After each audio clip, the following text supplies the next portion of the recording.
సనాతన ధర్మంలో ప్రధానంగా 5గురు దేవతలు చెప్పబడుతున్నారు, తెలుసు కదా. దీని పంచాయతనం అంటారు.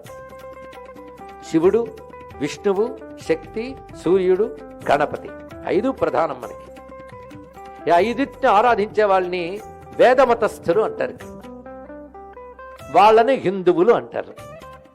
హిందువులన్నా వేదమతస్థులన్నా ఒక్కటేనండి. ఎందుకంటే వేదం నుంచే ఈ 5 మతాలు వచ్చాయి. ఈ 5 మతాలు ఎలాంటివంటే, వేదం చెట్టు అయితే ఇవి కొమ్మలు. చెట్లో ఏ కొమ్మ గొప్పది చెప్పండి, కొంచెం ఆలోచించి చెప్తారా? రేపు నేను రాను, మీరు చెప్పండి. 5 కొమ్మలు గొప్పవే. 5 కొమ్మల నుంచి ఒకే పండు వస్తుంది. మామిడి పండుకి 5 కొమ్మల నుంచి మామిడి పళ్ళు వస్తాయి, కానీ ఒక కొమ్మ నుంచి వేప పళ్ళు, ఒక నుంచి జామ పళ్ళు రావుగా. కనుక వేదంలో ఉన్నటువంటి 5 కొమ్మలకి మోక్షమని ఒకే ఫలం వస్తుంది. దీనిలో ఏ కొమ్మ పట్టుకున్నా అదే. మనలాంటి వాళ్ళు ఏం చేస్తారంటే కొమ్మకో పండు కోసుకుంటారు. కొందరు ఆ కొమ్మ పట్టుకుని ఆ పండే తీయనిది వాదిస్తూ ఉంటారు పాపం.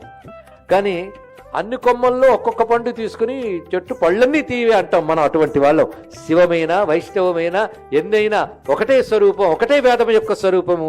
వేద ఫలమైన మోక్షమే వీటన్నిటి ఫలము అంటాం, అవునా లేదా? ఈ 5 ప్రధానమండి.